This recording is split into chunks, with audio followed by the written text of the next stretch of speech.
Everyone, आज हम करने जा रहे हैं फोर्थ चैप्टर कमर्शियल लॉ का section A contractual capacity. Contractual capacity इस चैप्टर में हम करेंगे कि कॉन्ट्रैक्ट बनाने के लिए कौन कौन से लोग जो हैं वो कैपेबल होते हैं।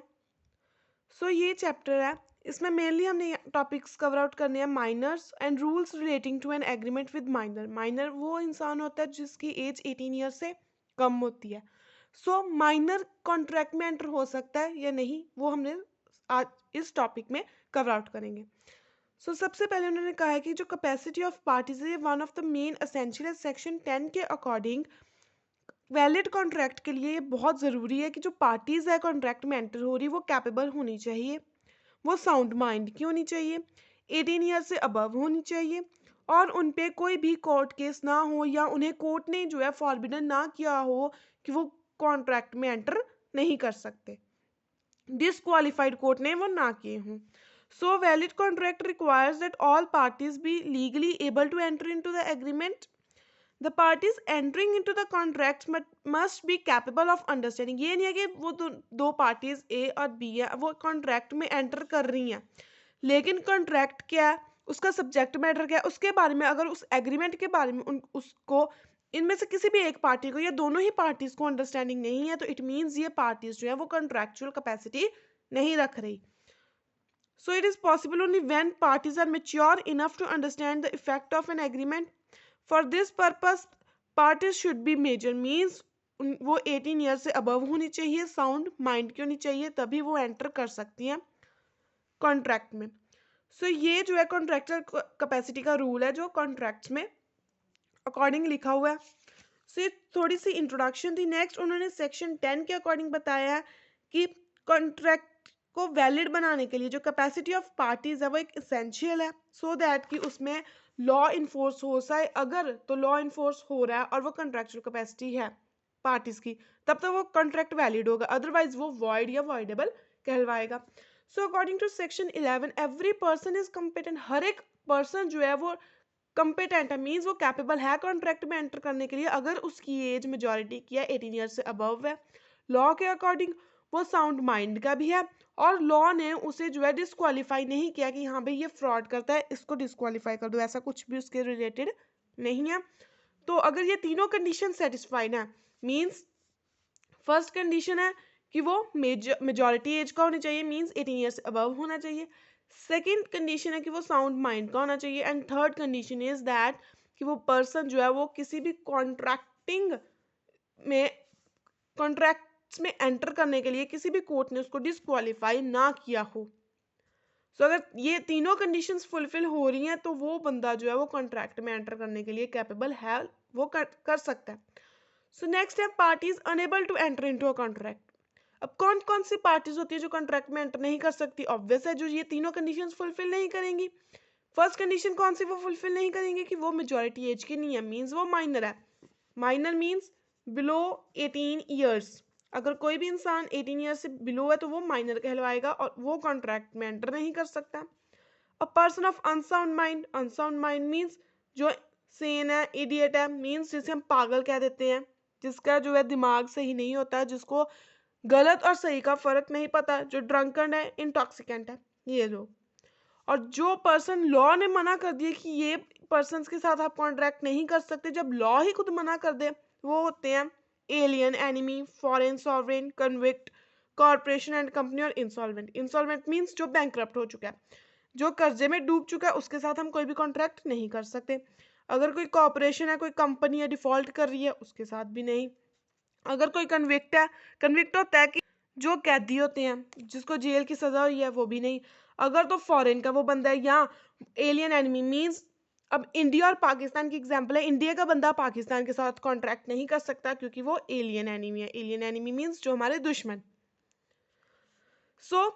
नीचे उन्होंने बताया हुआ है कि अगर if this section is put in the negative form, same ये तो पॉजिटिव, इस सेक्शन को उन्होंने पॉजिटिव वे से डिफाइन किया कि कौन कौन से सेक्शन 11 के अकॉर्डिंग कॉन्ट्रैक्ट में एंटर कर सकते हैं पर्सन जो कॉम्पिटेंट है, कैपेबल है।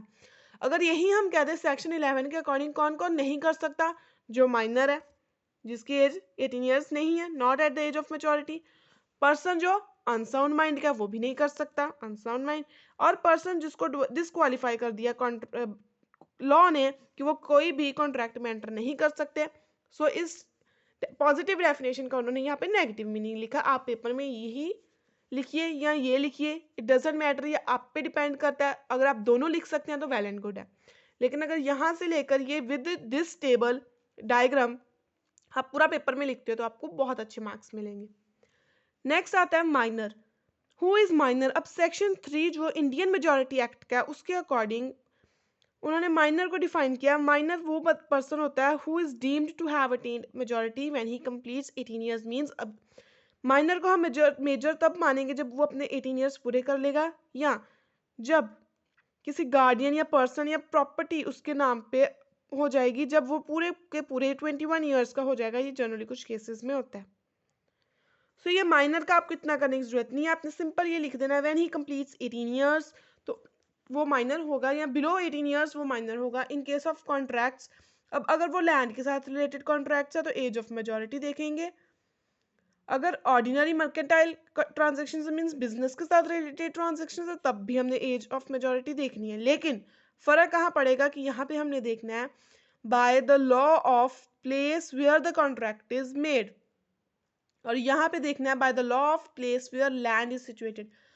अब इंडिया और किसी भी दूसरी कंट्री की हम बात ले रहे हैं, या कंट्रीज छोड़ो, ए कंट्री और बी ए कंट्री, हम किसी कंट्री की कंट्रोवर्शियल बात नहीं करेंगे। अगर तो वो लैंड के साथ रिलेटेड है, सो ए कंट्री में मेजॉरिटी एज है 18, बी में 21। लैंड सिचुएटेड है बी कंट्री में, इट मींस जब तक बंदा 21 इयर्स का नहीं हो जाता तब तक वो बी में लैंड नहीं खरीद सकता, क्योंकि इनके लिए 18 इयर्स के अबव वाला भी माइनर होगा, जो यहाँ पे बेशक मेजर है।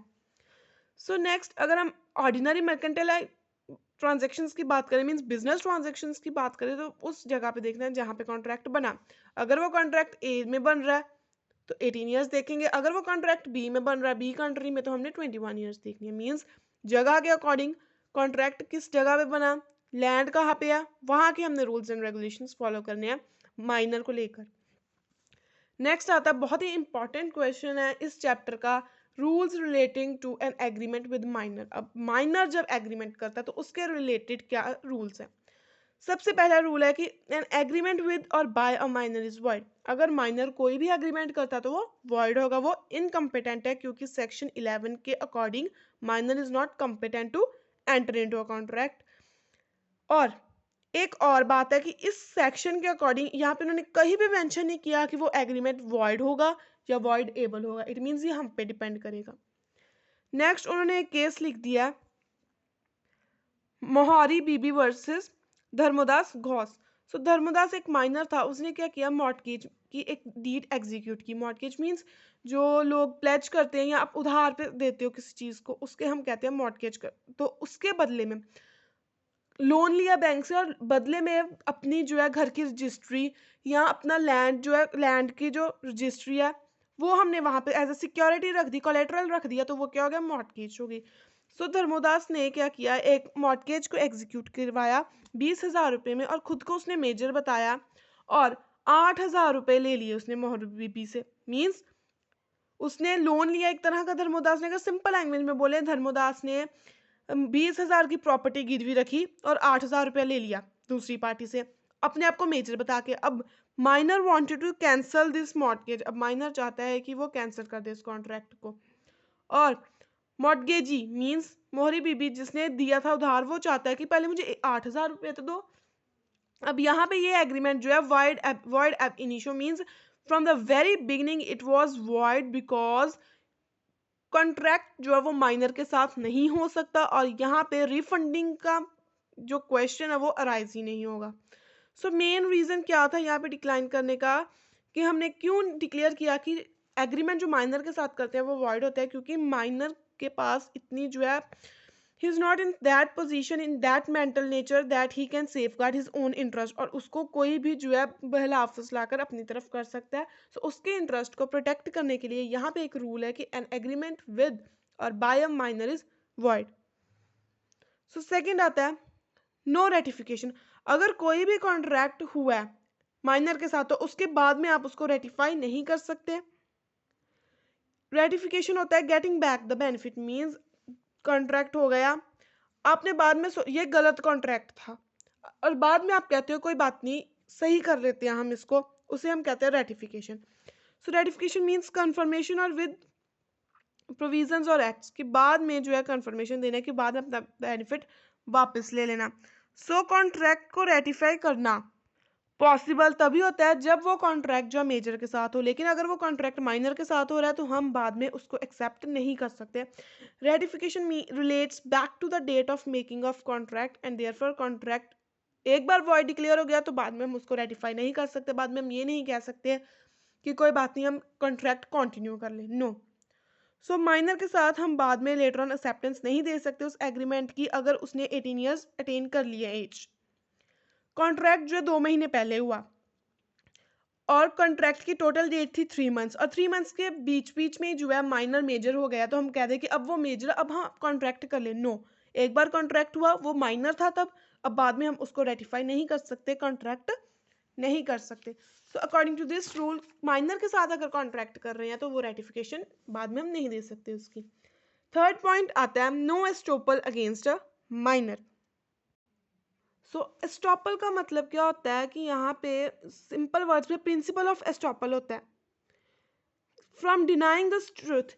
जनरल लैंग्वेज में अगर आपको बताएं तो ए और बी दो पार्टीज हैं और सी साइड में खड़ा है। अब ए को लगा कि सी जो है वो बी का एजेंट है, ए को लगा, ध्यान से देखो, ए को लगा कि सी जो है बी का एजेंट है और सी को ये बात पता थी कि वो बी का एजेंट नहीं है। ए को लगा कि वो सी बी का एजेंट है और ये बात सी को पता थी कि वो बी का एजेंट नहीं है, फिर भी ए को लग रहा है कि वो बी का एजेंट है, और तब उस टाइम पे सी ने ये स्टेटमेंट को जो रिप्रेजेंट हो रही थी उसको मना नहीं किया और वो चुपचाप सुनता रहा सब कुछ, और ए ने बी के साथ कॉन्ट्रैक्ट कर लिया इस बिलीफ पे कि सी उसका एजेंट है, लेकिन सी ना तो बी का एजेंट था और ये बात सी को पता थी कि ए ने कॉन्ट्रैक्ट इसी वजह से किया है कि उसको लग रहा है कि सी जो है बी का एजेंट है। यहाँ पे अगर बाद में कोई भी लायबिलिटी अराइज होती है और बी वो नहीं दे पाता तो ए जो है सी से लेगा पेनल्टी। अब यहाँ पे जब सी मना करेगा कि नहीं मैं तुम्हें पेनल्टी नहीं दूंगा, तब ये क्वेश्चन अराइज होगा कि प्रिंसिपल ऑफ एस्टॉपल जो है आएगी और इसको स्टॉप करेगी, नहीं कि तुम अब अपनी जो है स्टेटमेंट को डिनाई नहीं कर सकते, तुम्हें तब बोलना चाहिए था। इट मीन्स ये एक प्रिंसिपल ऑफ एस्टॉपल होती है सो दैट कि पर्सन जो है स्टॉप हो जाता है, पर्सन को रोक दिया जाता है कि वो अब डिनाई नहीं कर सकता स्टेटमेंट को जो उसने पहले कर दी थी, क्योंकि उसकी वजह से ही वो बंदा कॉन्ट्रैक्ट में एंटर हुआ। सो अगर तो वो कॉन्ट्रैक्ट माइनर के साथ है तो वो एस्टॉपल अगेंस्ट होगा। So estoppel arises when you are stopped, precluded means stopped from denying the truth of anything which you have already represented as a fact although you know that it is not a fact।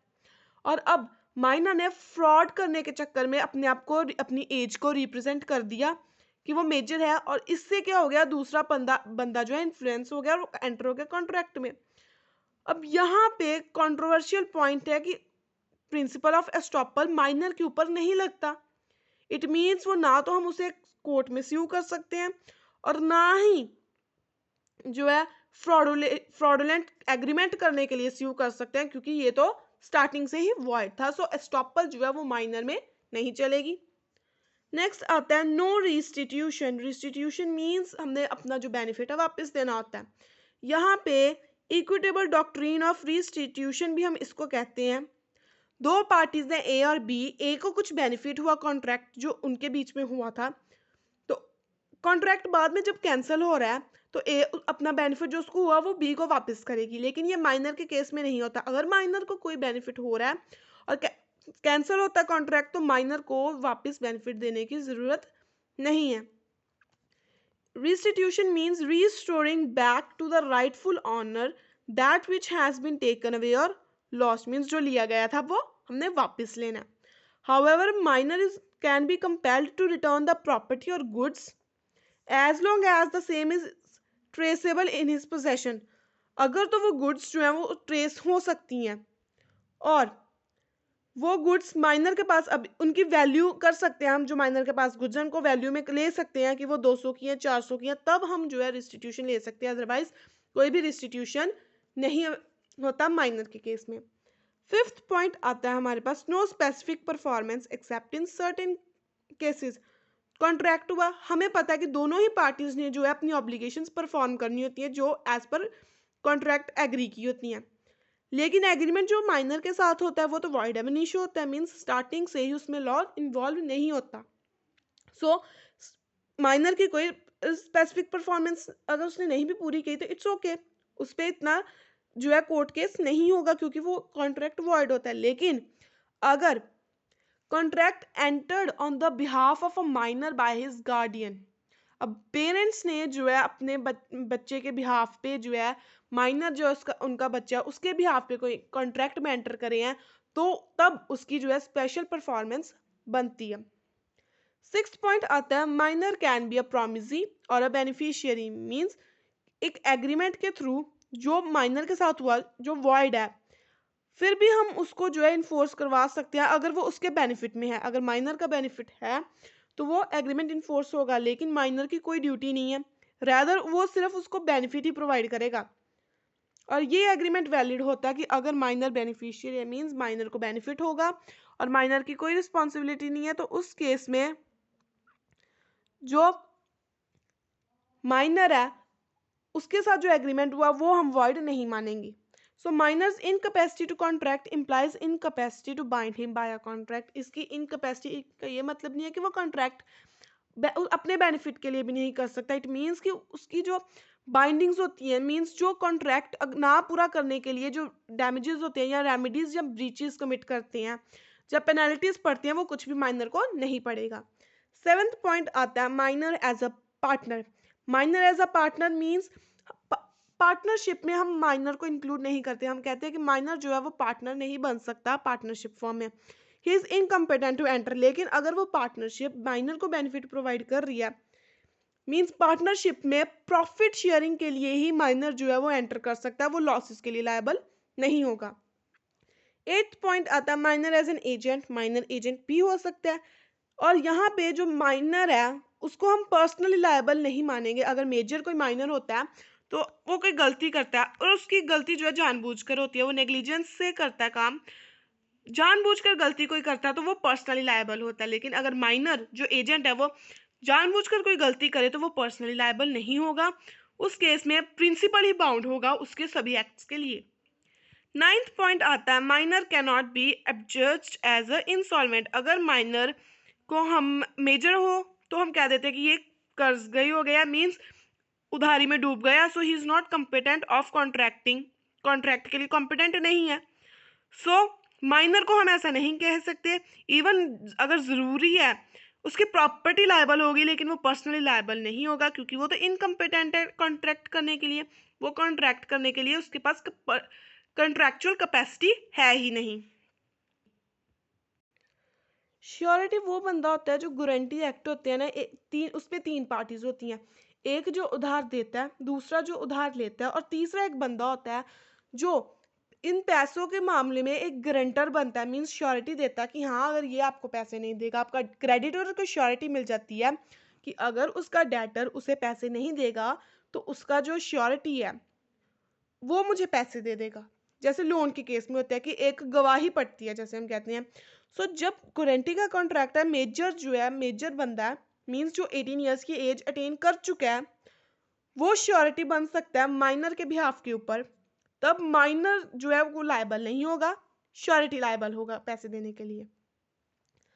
So 11th point आता है, joint contract by a minor और an adult. अगर तो ये minor और adult का joint contract है, means जैसे हम कह सकते हैं फादर और सन ने मिलकर एक, फादर जो 18 ईयर से अबव है, सन जो 18 ईयर से बिलो, इन दोनों ने ज्वाइंटली एक कॉन्ट्रैक्ट किया, किसी से भी आराम से इन्होंने कॉन्ट्रैक्ट किया। अब कॉन्ट्रैक्ट जो भी था लेकिन जो ड्यूटी के लिए लायबल ऑब्लिगेशन है, वो जो केस है लॉ जो है इन्फो एग्रीमेंट जो हुआ उसमें जो लॉ इन्फोर्स था वो किसके अगेंस्ट था, राम कर सकता है फादर के अगेंस्ट, सन के अगेंस्ट नहीं, क्योंकि सन तो इनकम्पिटेंट है कॉन्ट्रैक्ट में एंटर करने के लिए। मेन बंदा कौन है कॉन्ट्रैक्ट में जो कॉन्ट्रैक्चुअल कैपेसिटी रख रहा है, जो साउंड माइंड का है, 18 ईयर्स का है, वो है फादर। सो ये बात उन्होंने की है कि जब माइनर और major person jointly enter into an agreement with the other person then promisee can not enforce agreement against minor. Minor के अगेंस्ट कुछ नहीं होगा, लेकिन मेजर के अगेंस्ट होगा जो भी होगा। नेक्स्ट हमारे पास 12th पॉइंट आता है minor's liability for necessaries. Means minor is liable to pay a reasonable price for the necessaries supplied to him or his minor dependents. However, he will not be personally liable, but his property will be liable for the price of necessaries. यहाँ पे necessaries हो रही है कि minor ने कुछ सामान खरीदा जो उसकी जिंदगी के लिए या उसके लिए ज़रूरी था। सो ज़रूरी सामान खरीदने के लिए, जैसे हम नॉर्मल लाइफ में अगर बात करें मेजर की, तो ज़रूरी सामान क्या है? खाना पीना, जो नॉर्मल है खाना पीना वो ज़रूरी सामान है। सो यहाँ पे भी ज़रूरी सामान के लिए वो जो है रीजनेबल प्राइस देगा कि जितना बनता है, और उसकी जो प्रॉपर्टी होगी उस माइनर के नाम का अगर कोई प्रॉपर्टी है तो वो उस प्रॉपर्टी को बेच के या प्रॉपर्टी लायबल होगी प्राइस पे आउट करने के लिए, लेकिन वो पर्सनली लायबल नहीं होगा। 13th पॉइंट आता है पोजीशन ऑफ माइनर्स पेरेंट्स। अगर माइनर के पेरेंट्स जो है उनको नहीं पता कि कॉन्ट्रैक्ट जो है हुआ है, उस केस में जो माइनर के पेरेंट्स या गार्डियंस वो लायबल नहीं होंगे, लेकिन बेशक वो सप्लाई ऑफ नेसेसरीज का ही है। अगर माइनर जो है वो एंटर कर रहा है किसी कॉन्ट्रैक्ट में अपने पेरेंट्स या गार्डियंस के बिहाफ पे एज ए एजेंट, कि वो तो मेजर है वो कर नहीं सकते, मुझे माइनर को बेनिफिट मिल जाएगा, मैं कर लेता हूँ उनके बिहाफ पे, इस केस में जो माइनर के पेरेंट्स या गार्डियंस है वो लायबल होंगे। 14th पॉइंट आता है minor as a shareholder. Minor जो है शेयर होल्डर नहीं बन सकता क्योंकि वो इनकम्पिटेंट है to enter into a contract. लेकिन अब शेयर मेजर के थे और उसकी डेथ हो जाती है और वो एज अ नॉमिनी हम कह सकते हैं रखा हुआ है, उस केस में वो शेयर होल्डर बन सकता है, या उसके गार्डियंस जो है उसको ट्रांसमिट हो जाते हैं शेयर्स। मींस गार्डियंस थे, उसके लॉफुल गार्डियंस थे और उनके शेयर्स उसे ट्रांसमिट हो जाते हैं। वही बात कि अगर उनकी डेथ हो जाती है और शेयर्स जो है वो नॉमिनी है उनका, और तो शेयर्स ऑटोमेटिकली उसको ट्रांसमिशन के थ्रू मिल जाएंगे। सो उस टाइम पे वो शेयर होल्डर बन सकता है। अदरवाइज वो अकेले चाहे कि खुद शेयर्स परचेज करे तो वो नहीं कर सकता, क्योंकि उसके पास इतनी पावर ही नहीं है कि वो कॉन्ट्रैक्ट में एंटर हो सके किसी भी। 15th पॉइंट आता है minor's liability for torts. Torts means कुछ गलत काम करना या सिविल रॉन्ग। इन केस में the liability for which arises out of negligence but not out of contractual और इक्विटेबल रिलेशनशिप। सो माइनर जो है लायबल होगा अगर उसने जानबूझकर कोई जो है इंजरी या डैमेज कॉज की है। Minor is subject to tort in ordinary way but not of tort which arise out of breach of contract. यहाँ पे अगर तो वो फुल लायबल होगा माइनर किसी भी उसने क्राइम किया या टॉर्ट किया। अगर माइनर क्लेम करे कि उसने ये नेग्लिजिबली किया, मींस उसने ये जानकारी उसको इस चीज़ की नहीं थी और फिर उसने क्राइम कर दिया। तो ये पर्टिकुलर केसेस हैं जब माइनर की लायबिलिटी होती है फॉर टॉर्ट्स। मींस अगर उसने कोई क्राइम कर दिया तो ये जुवेनाइल कोर्ट्स होती हैं उनमें इनके केसेस जाएंगे माइनर के जो बिलो 18 ईयर्स होते हैं। नेक्स्ट आता है माइनर्स लायबिलिटी फॉर नेसेसरीज। अगर माइनर लायबल होगा जो नेसेसरीज के लिए 68 सेक्शन के अकॉर्डिंग इफ अ पर्सन जो इनकैपेबल है एंटर होने के लिए कॉन्ट्रैक्ट में, और कोई भी और पर्सन जो लीगली बाउंड है सपोर्ट करेगा is supplied by another person with necessaries suited to his condition in life, the person who has furnished such supplies is entitled to be reimbursed from the property of such incapable person। means उस minor को जीने के लिए जो necessaries चाहिए थी, अगर वो necessaries प्रोवाइड करवाता है कोई, तो माइनर की जो प्रॉपर्टी है वो लायबल होगी कि उसमें से उसको जो है पैसे भी प्रोवाइड किए जाएं। सो ये माइनर्स लायबिलिटी फॉर नेसेसरीज है और इसके रिगार्डिंग रूल्स हैं जो डिटरमाइन करते हैं अगर स्टेटस, सोशल और फाइनेंशियल पोजीशन कैसी है माइनर की, अगर वो बहुत अमीर है उस हिसाब से, और need both at the time of sale at the time of delivery की, उसको कितनी ज़रूरत थी, ज़रूरत के हिसाब से नेसेसरी बनती है वो हमारी। अब किसी के लिए अगर उसकी जो है फाइनेंशियल पोजीशन स्टेटस इतना नहीं है और उसके लिए ज़रूरी क्या है साइकिल, एक स्टूडेंट के लिए।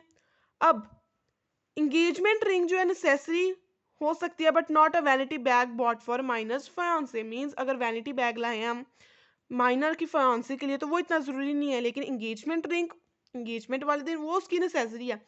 सो हमने देखना है नीड जब सामान बेचा गया और जब उसको मिला क्या तब उसको ज़रूरत थी, उस हिसाब से जो है उसकी रीइंबर्समेंट होगी। मीन्स उस हिसाब से उसकी नेसेसरी के अकॉर्डिंग पैसे मिलेंगे, रीजनेबल प्राइस आउट पे आउट होगा। सो नेक्स्ट आता है हमारे पास पर्सन ऑफ अनसाउंड माइंड। अगर कोई बंदा अनसाउंड माइंड का मीन्स वो इस कंडीशन में नहीं है कि वो सही से डिसीजन ले सके और लॉ भी जो है रिकॉग्नाइज नहीं करता, उस केस में उसको हम कहेंगे कि पर्सन वो है अनसाउंड माइंड का। He has no capacity to understand the terms of a condition and also has no capacity to make rational judgment. Means वो रैशनल जजमेंट भी नहीं कर सकता। उस केस में हम कहेंगे कि वो अनसाउंड माइंड का। और साउंड माइंड का कब होगा? जब वो जो टर्म्स है कॉन्ट्रैक्ट की उन्हें अंडरस्टैंड कर सकेगा और सही सही डिसीजन भी ले सकेगा। सो यहाँ पे नेक्स्ट उन्होंने दिया हुआ है कि unsoundness of mind is to be proved by a person who relies upon it. Generally वो अनसाउंड माइंड का है और ओकेजनली वो साउंड माइंड का आता है। ज्यादातर वो पागल रहता है और कुछ टाइम के लिए वो सही हो जाता है। इट मीन्स यहाँ पे उसकी कैपेसिटी कब बनेगी? Can enter into a contract when he is of sound mind. Means वो तब भी ओकेजनली ही कॉन्ट्रैक्ट कर सकता है क्योंकि ओकेजनली ही वो साउंड माइंड का आता है। सो अ पेशेंट जो असाइलम है, मीन्स जो पागल खाने में पेशेंट है, वो इंटरवल्स में 6 महीने बाद वो सही हो जाता है, फिर 6 महीने बाद वो सही हो जाता है, पागल हो जाता है। इस केस में जब जब वो सही होगा तब भी वो कॉन्ट्रैक्ट में एंटर हो सकता है। सेकेंड पॉइंट आता है जनरली वो सही रहता है लेकिन कुछ ओकेजनली वो पागल हो जाता है, अनसाउंड माइंड का हो जाता है। मीन्स जैसे वो ड्रिंक करता है तो उसमें भी हम उसको कहेंगे कि वो अनसाउंड माइंड का है। सो तब वो कॉन्ट्रैक्ट नहीं कर सकता जब वो अनसाउंड माइंड का है। A sane man who is delirious from fever or who is so drunk that he cannot means अगर तो वो टर्म्स एंड कंडीशंस को समझ सकता है और सही डिसीजन ले सकता है कि उसके फायदे में क्या होगा, तभी हम कहेंगे कि वो साउंड माइंड का। अदरवाइज वो अनसाउंड माइंड का। और अनसाउंड माइंड के पर्सन्स को उन्होंने यहाँ पे क्लासिफाई किया हुआ है इडियट, जिसकी जो है मेंटल कैपेबिलिटीज नहीं होती, मीन्स ब्रेन इतना डेवलप नहीं हो पाता। जो लुनेटिक्स होते हैं या इंसेनिटी होती है, मीन्स जो पागल लोग होते हैं जिन्हें ब्रेन की डिजीज होती है। ड्रंकर्ड्स होते हैं जो बहुत ज़्यादा ड्रिंक करते हैं और इस पोजीशन में नहीं होते कि वो फैसला सही ले सकें। हिप्नोटाइज पर्सन्स जो टेम्पररीली जिनकी जो है कैपेसिटी लूज हो जाती है या किसी के वो इन्फ्लुएंस में आ जाते हैं, डीप स्लीप में होते हैं वो। मेंटल डिके, ओल्ड एज की वजह से भी कई बार सही डिसीजंस नहीं ले सकते और इसका इफेक्ट क्या होता है इन एग्रीमेंट्स का कि वो सारे एग्रीमेंट्स वॉइड एब इनिशियो होते हैं। मीन स्टार्टिंग से ही वो एग्रीमेंट्स को वॉइड डिक्लेयर किया जाता है। और इन सभी की अनसाउंड माइंड के पर्सन्स की जो प्रॉपर्टीज हैं सिर्फ वही लायबल होंगी, वो भी नेसेसरी गुड्स के लिए। नेक्स्ट आता है पर्सन्स डिसक्वालिफाइड बाय कॉन्ट्रैक्ट्स। वो पर्सन्स कौन से हैं जिन्हों को, थर्ड कंडीशन थी हमारी कि अनसाउंड माइंड बंदा कौन होता है? वो पर्सन जो पागल होता है या जिसका माइंड सही डिसीजन लेने में नहीं होता, वो होगी एक कंडीशन। एक हमने पढ़ी थी कंडीशन कि वो बंदा माइनर नहीं होना चाहिए, मेजॉरिटी एज का होना चाहिए, 18 ईयर्स से अबव होना चाहिए। लास्ट कंडीशन होती है हमारी persons disqualified from contracting by law. Means जिसको लॉ ने कह दिया कि आप इस बंदे के साथ कॉन्ट्रैक्ट नहीं कर सकते। वो फर्स्ट होता है alien enemy, means foreign country का सिटीजन है, हमारे देश का नहीं है। इंडिया और पाकिस्तान की एग्जांपल हमने इसमें की थी। नेक्स्ट आता है फॉरेन सॉवरेन्स एंड देयर एम्बेसडर्स। ये लोग भी जो है इनकम्पिटेंट होते हैं कि वो कॉन्ट्रैक्ट में एंटर नहीं कर सकते क्योंकि ये भी फॉरेन के होते हैं। और अगर ये एंटर करते हैं इंडियन सिटीजन्स के साथ और उन्हें स्यू करते हैं, लेकिन ये लोकल कोर्ट्स में स्यू नहीं हो सकते क्योंकि सेंट्रल गवर्नमेंट की परमिशन चाहिए होती है। ये एजेंट्स होते हैं उन लोगों के जो बाहर रह रहे हैं। So ex king is not considered as a foreign sovereign and hence can be sued in Indian courts. दूसरी कंट्री के ऑफिशियल्स के साथ भी आप कॉन्ट्रैक्ट नहीं कर सकते। कॉरपोरेशंस हैं, अगर उनके मेमोरेंडम में लिखा हुआ है, मेमोरेंडम ऑफ एसोसिएशन में लिखा हुआ है कि आप कॉन्ट्रैक्ट कर सकते हो तो इट्स ओके, वो कर सकते हैं। अगर उनमें लिखा हुआ कि वो कॉन्ट्रैक्ट नहीं कर सकते तो ये उनके अल्ट्रा वायर्स है, मीन्स उनकी beyond the powers of the company. So इस केस में कॉरपोरेशंस जो है वो एंटर नहीं कर सकते, हम उनके साथ कॉन्ट्रैक्ट नहीं कर सकते। इंसॉल्वेंट्स, अगर कोई बंदा है जो इंसॉल्वेंट डिक्लेयर्ड हो गया है, जिसकी जो लायबिलिटी बहुत ज़्यादा और एसेट्स कम हो गए हैं, डेट उस पर बहुत भारी हो गया, कर्ज गई हो गया, वो उधारी में डूब चुका है, तो उस बंदे के साथ हम कॉन्ट्रैक्ट नहीं कर सकते। फिफ्थ आता है कन्विक्ट्स, मीन्स जो जेल में रह रहा है, कैदी है, इम्प्रिजन्ड है, उसके साथ भी हम कॉन्ट्रैक्ट नहीं कर सकते during the period of his imprisonment. अगर वो प्रिजन से बाहर आ गया, उसको बेल मिल गई, क्लियर हो गया, वो उसकी सजा उसने काट ली, तब उसके साथ हम कॉन्ट्रैक्ट कर सकते हैं। सिक्स्थ आता है married women. Marriage of a woman does not affect her contractual capacity. She can even bind husband's property if he has not supplied her with the necessities of a life. A married woman may be sued or sued in her own name in respect of her separate property, means स्त्रीधन। Means अगर marriage हो गई है किसी women की, उन्होंने कहा तो ये बंदे जो है मैरिज हो गई, तो इट डजेंट मीन कि उसकी कॉन्ट्रेक्चुअल कैपेसिटी उससे छूट गई। लेकिन सर्टन केसेस होते हैं, वो हमने यहाँ पे डिस्कस नहीं करने, हमने सिंपल मैरिड वुमेन लिख देना कि वो मैरिड वुमेन अपने इवन हस्बैंड की प्रॉपर्टी को भी जो है वो बाइंड आउट कर सकती है, अपने हस्बैंड के प्रॉपर्टी के अगेंस्ट भी केस फाइल आउट कर सकती है। सो ये थे हमारे कॉन्ट्रेक्चुअल कैपेसिटी के टॉपिक्स जो हमने हाफ एन आवर के टाइम पीरियड में इसको एक ही वीडियो में कवर आउट किया। अगर आपको इसके नोट्स चाहिए तो आप कमेंट सेक्शन में बता सकते हो, आपको नोट्स भी मिल जाएंगे इसके। इसमें मेन, इस चैप्टर का मेन क्वेश्चन यही है कि rules relating to an agreement with minor and who is minor, means 4.3 and 4.4 topic. So ये था हमारा फोर्थ चैप्टर जो आज हमने कवर आउट किया, contractual capacity, section A of commercial law. I hope आपको ये समझ आया हो, और चैनल को सब्सक्राइब ज़रूर कीजिए और वीडियो को लाइक, शेयर और कमेंट ज़रूर करना। Thank you.